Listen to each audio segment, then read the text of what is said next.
आज आपण हायपरबोलाचे basic concept बघूयात. म्हणजे हायपरबोलाविषयी आपण डिटेलमध्ये माहिती घेऊयात. त्यामध्ये हायपरबोलाचे दोन टाईप आहेत. फर्स्ट म्हणजे स्टँडर्ड हायपरबोला आणि सेकंड म्हणजे कॉन्ज्युगेट हायपरबोला. म्हणजे या दोन टाईपचे हायपरबोला आपण ड्रॉ करू शकतो. ठीक आहे. मग त्यामध्ये फर्स्ट स्टँडर्ड हायपरबोला ह्याच्याविषयी आपण थोडी माहिती घेऊ. त्यानंतर मग आपण याच्यावरून कॉन्ज्युगेट हायपरबोलाविषयी माहिती घेऊयात. ठीक आहे. आता हायपरबोलाची माहिती घेण्याआधी आपण इलिप्स बघितलेला आहे. तुम्हाला जर इलिप्स चांगला समजला असेल, इलिप्सची माहिती तुम्हाला जर चांगल्या प्रकारे माहिती असेल, त्यातले कन्सेप्ट, नोटेशन वगैरे, इक्वेशन्स हे तुम्हाला जर माहिती असेल तर तुम्ही हायपरबोला विषयी म्हणजे हायपरबोलाची तुम्हाला माहिती लगेच समजेल किंवा प्रत्येकाचं इक्वेशन कसं आलं किंवा इक्वेशन काय असेल हे तुम्हाला लगेच कम्पेअर करून सांगता येईल. हायपरबोला तुम्हाला हायपरबोलाविषयी अधिक माहिती घेण्याआधी तुम्ही इलिप्स बद्दल चांगला अभ्यास केला पाहिजे. त्यानंतर तुम्हाला हायपरबोला आपोआप समजेल. ठीक आहे. मग त्यामध्ये फर्स्ट आहे स्टँडर्ड हायपरबोला. स्टँडर्ड हायपरबोला कसा असतो बघा. त्यामध्ये एक्स ॲक्सिसचा अलॉंग हायपरबोला आहे तो. ठीक आहे. आणि इलिप्स आपला कसा असतो तर बघा, आपण along x axis ellipse draw करूया. मग तो असा असेल इलिप्स. ठीक आहे.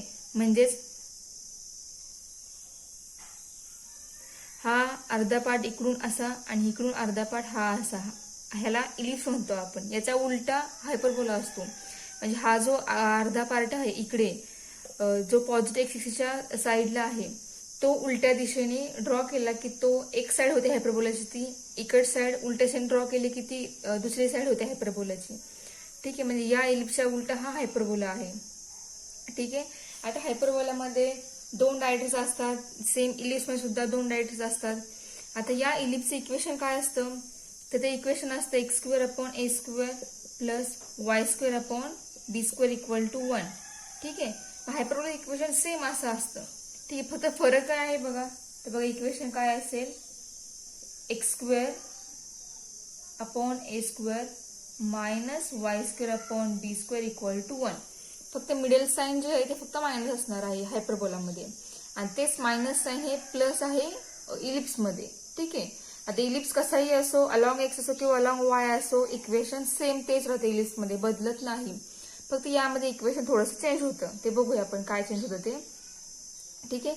आता इलिप्समध्ये इसेंट्रिसिटी ही कशी असते, तर इलिप्समध्ये इसेंट्रिसिटी त्याची व्हॅल्यू ही 0 पेक्षा ग्रेटर असते पण 1 पेक्षा लहान असते. ठीक आहे. मग ती असते इसेंट्रिसिटी इलिप्ससाठी. आता हायपरबोलामध्ये इसेंट्रिसिटी जी आहे ती इसेंट्रिसिटी 1 पेक्षा ग्रेटर असणार आहे.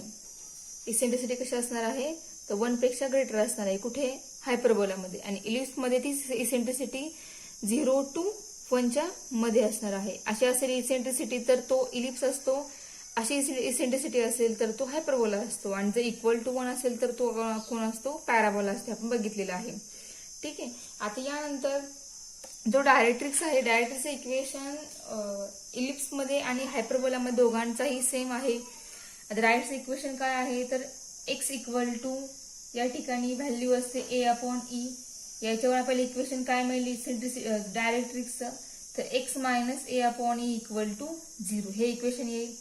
सिमिलरली या साईडला जर हा बघितला आपण निगेटिव्ह साईडचे डायरेक्ट्रिक्स, त्या ठिकाणी एक्स इक्वल टू किती व्हॅल्यू येईल, मायनस ए अपॉन ई, कारण ही निगेटिव्ह साईड आहे. मग इक्वेशन काय येईल, x plus a upon e equal to 0. इलिप्समध्ये डायरेक्ट इक्वेशन सेम हे आहे, फरक काही नाहीये, सेम इक्वेशन आहे.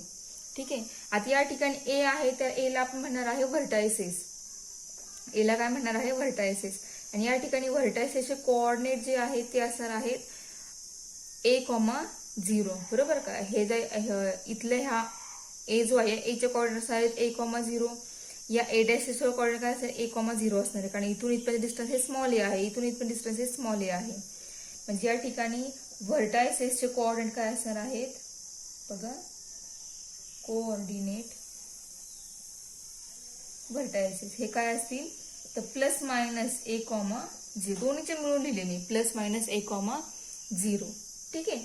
आता याच्यामध्ये हा आहे ओरिजिन. आता हा हायपरबोला अलॉंग एक्स आहे. ठीक आहे. आता यानंतर या हायपरबोलामध्ये आपण डायरेक्ट इक्वेशन बघितलं, व्हर्टायसेसचे कोऑर्डिनेट बघितले, आणि त्यानंतर बी, ए आणि ई या तिघांमध्ये रिलेशन जे आहे ते इलिप्समध्ये कसं असतं तर त्यामध्ये दिलेले बघा. तुम्ही एक चार्ट आहे इलिप्सचा, प्रत्येकाचा चार्ट पुस्तकामध्ये आहे, तर तुम्ही चार्ट बघा. त्यामध्ये जेवढे टाईपचे इलिप्स आहेत, जेवढे टाईपचे पॅराबोला आहेत, जेवढे टाईपचे हायपरबोला आहेत, त्या प्रत्येक टाईपचे सेपरेट कॉलम आहे.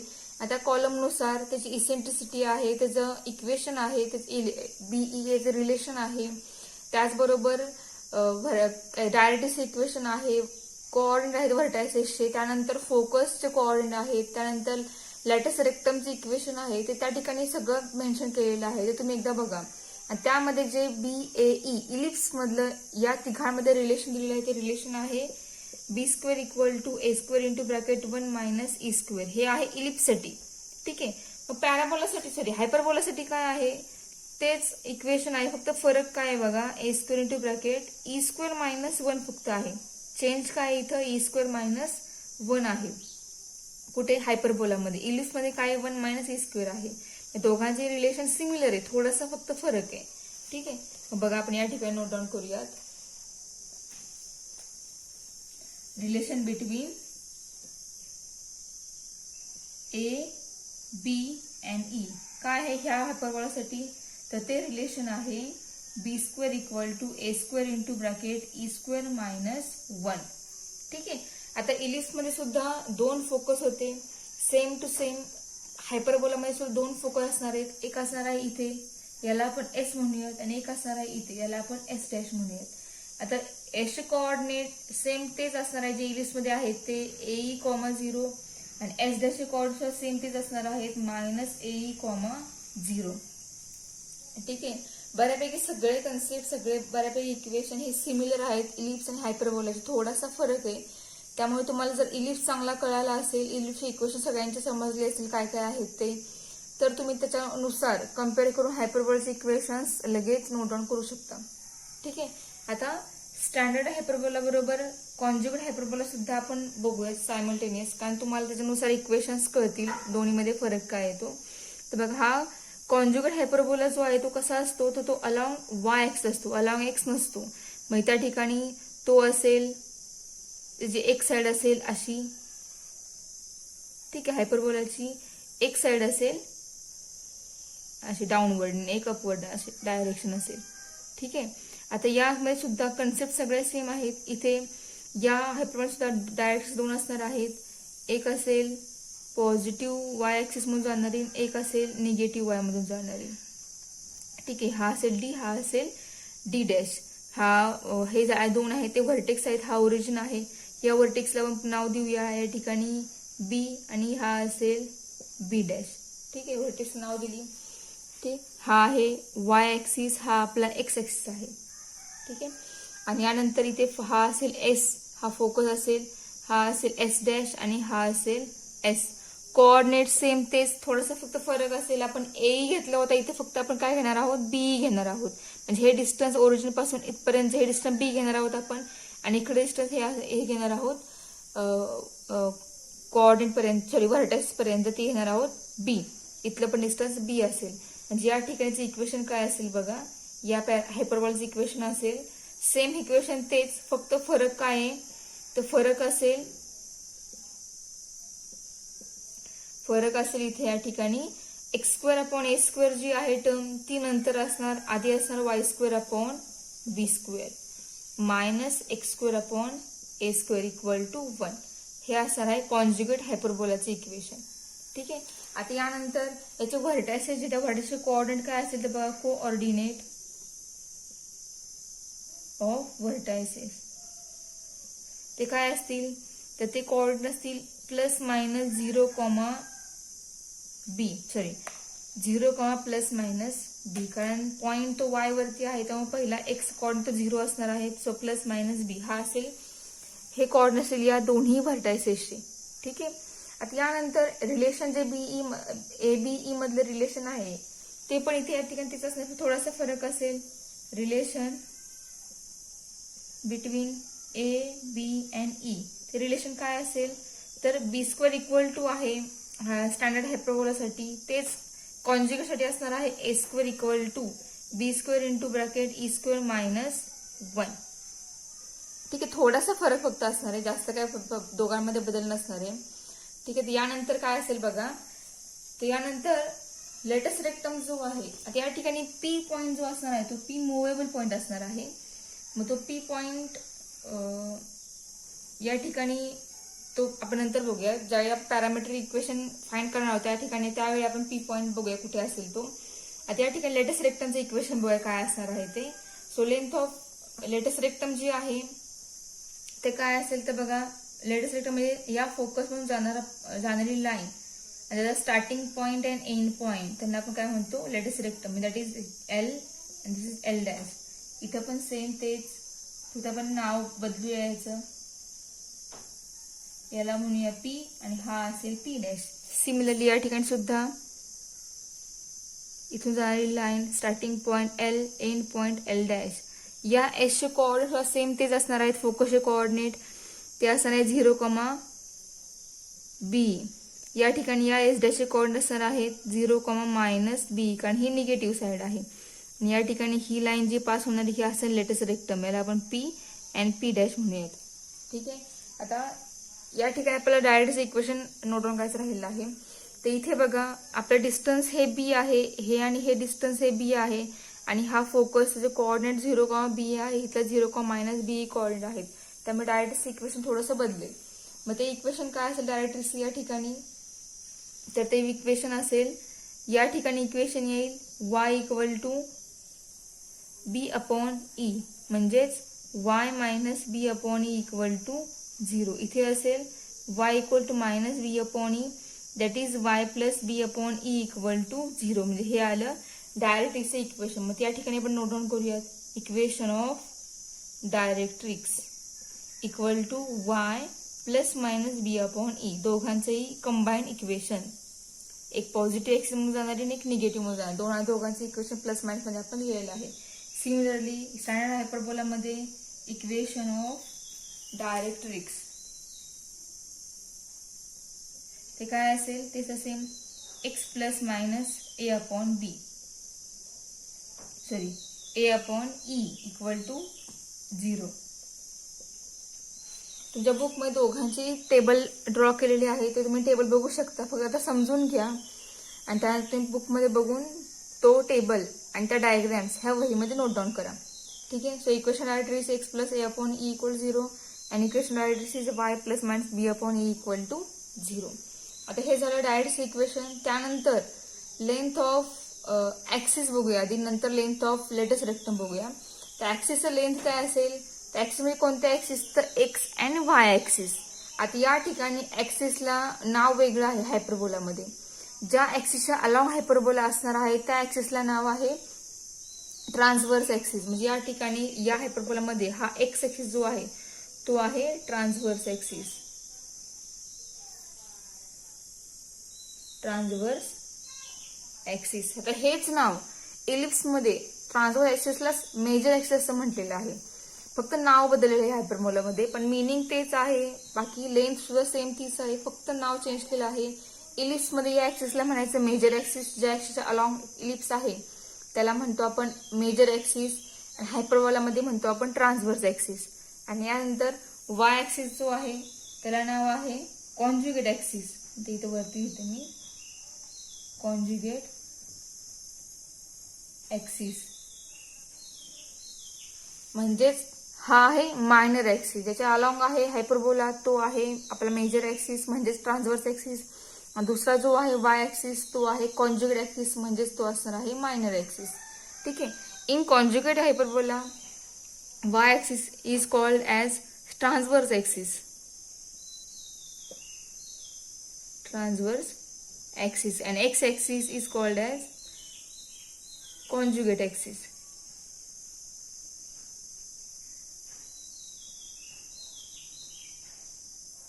ठीक आहे. याची लेंथ किती असेल बघा, बघितली आपण या स्टँडर्ड हायपरबोलासाठी लेंथ ऑफ ट्रान्सव्हर्स ऍक्सिस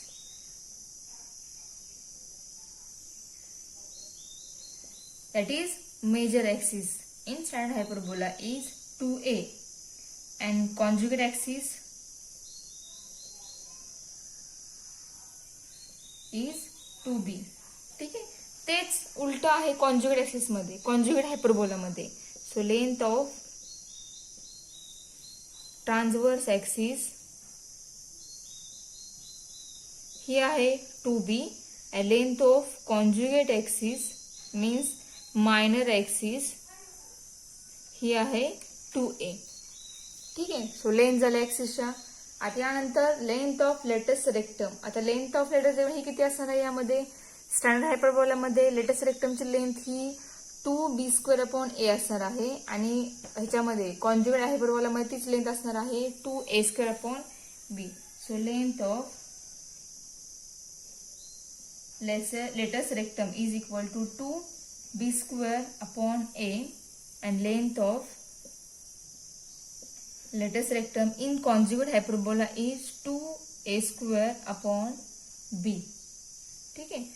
आता हा लेंथ झाली लेटस रेक्टमची. Relation between a b e झालं, इक्वेशन झालं, डायरेक्ट्रिक्सचं इक्वेशन, डायरेक्ट इक्वेशन झालं, हायपरबोलाचं इक्वेशन झालं, त्यानंतर लेंथ ऑफ लेटस रेक्टमचं इक्वेशन झालं, लेंथ झाली म्हणजेच. आता यानंतर आपला अजून एक पॉइंट राहिला आहे तो म्हणजेच आता हा कोऑर्डिनेट फोसायचे कोऑर्डिनेट आहे ते बघितले आपण इथे आहेत. फोकसचे कोऑर्डिनेट, फोसाय मीन्स फोकस. आता यानंतर लास्ट म्हणजे पॅरामीट्रिक इक्वेशन्स ते बघूया. पॅरामीट्रिक इक्वेशन हायपरबोला बघूया. त्यामध्ये बघा जे हायपरबोलाचे व्हर्टेक्स आहे त्या व्हर्टेक्सवरून जाणारे एक सर्कल ड्रॉ केलेलं आहे. मग ते सर्कल हे जे आहे ते निगेटिव्ह आणि पॉझिटिव्ह दोन्ही साईडमधून जाते. दोन्ही हायपरबोलाच्या व्हर्टेक्सेसमधून ते पास होते सर्कल. त्या सर्कल सेंटर आहे ओरिजिन O. त्यानंतर A' आणि A या दोघांचे कोऑर्डिनेट आहेत. एकाचे आहेत -a,0, एकाचे आहेत a,0 म्हणजे त्या सर्कलचे रॅडियस जे रॅडियस A आहे. ठीक आहे.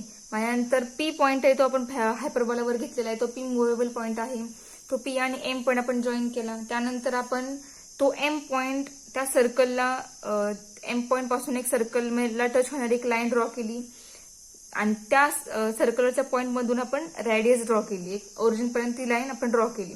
त्यामुळे इथे राईट अँगल फॉर्म झाला आणि या लाईनमुळे सेंटरला सर्कलच्या इथे एक अँगल फॉर्म झाला. तो अँगल आहे थीटा आणि या OQ ची लेंथ आहे स्मॉल a. ठीक आहे. मग या प्रकारे याचं रिलेशन काय असेल तर बघा या ठिकाणी पॅरामीट्रिक इक्वेशन काय येईल या डायग्राम वरून. तर ते पॅरामीट्रिक इक्वेशन आहे x equal to a sec theta and y equal to b tan theta. हे पॅरामीट्रिक इक्वेशन आहे हायपरबोलासाठी. प्रूफ तुझ्या बुकमध्ये दिलेला आहे. प्रूफ आपण घेणार नाही, आपण डायरेक्ट या ठिकाणी कन्सेप्ट बघतोय आणि याचा यूज आपण डायरेक्ट एक्झाम्पलमध्ये करणार आहोत. ठीक आहे. सो आता या पॅरामीट्रिक इक्वेशन जे हायपरबोलाचं आहे ते असणार आहे x equal to a sec theta y equal to b tan theta. म्हणजे डायग्राम असे आहे आणि या डायग्रामला आपल्याला हे दोन्ही इक्वेशन मिळालेले आहेत. ठीक आहे. आता हा स्टँडर्ड हायपरबोला आहे. यासाठी पॅरामीट्रिक इक्वेशन हे असेल, पण तोच हायपरबोला जर कॉन्जुगेट हायपरबोला असेल त्याच पॅरामीट्रिक इक्वेशन काय असेल तर बघा हे इक्वेशन आहे इक्वेशन ऑफ स्टँडर्ड हायपरबोला.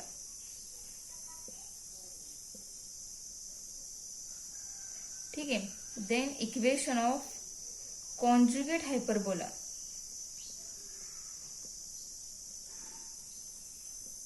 पण इक्वेशन कसलं आहे हे पॅरामेट्रिक.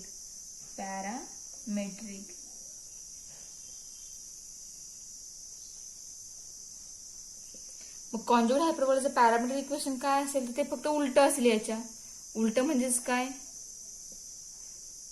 तर बघा ते इक्वेशन असेल x equal to a tan theta and y equal to b sec theta. हे असेल कॉन्जुगेट हायपरबोलासाठी पॅरामेट्रिक इक्वेशन आणि हे असेल स्टँडर्ड हायपरबोलासाठी पॅरामेट्रिक इक्वेशन.